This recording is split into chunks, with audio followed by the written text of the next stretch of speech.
From the KXLY Broadcast Center with the only local news at 6:30. You're watching News 4.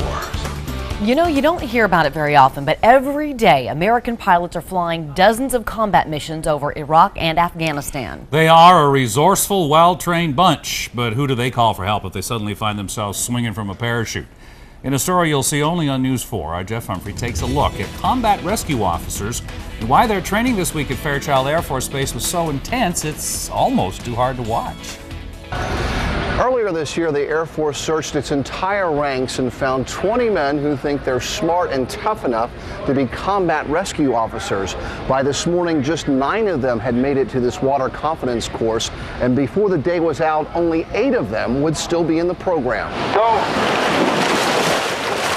Like most military officers, these men would like to be in charge of something. However, this group of lieutenants and captains want a chance to lead one of the Air Force's most elite outfits. They're called parajumpers, or PJs. They're the only dedicated personnel in the Department of Defense that focus strictly on rescue down aircrew or isolated personnel in combat, or the recovery of sensitive items or anything else from the battlefield. Doing that can put a PJ in a deadly tug of war with the enemy, and so the men and their officers need to know how to parachute, dive, or fight in unfriendly territory. Get off the wall! Don't touch my walls! Whether it's jumping from an aircraft at 30,000 feet, pitch black at night, going into an unknown area, or it's being put in an open ocean with 10-foot seas. And that's why these prospective combat rescue officers are pushed to the breaking point. After having to repeatedly swim the length of the pool underwater, this candidate can't catch his breath. Get out of my pool, quitter! And is washed out of the program for his own safety. In the locker room. The screening process is there for a reason, and it works. However, these grueling trials also bring out the best in our airmen.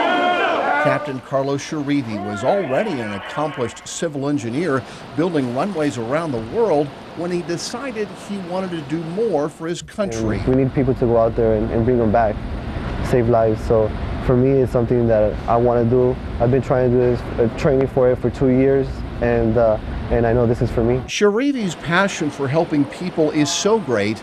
Today, while trying to accomplish his underwater swim, instead of giving up, the captain simply blacked out and needed to be pulled to the surface. Let his feet down.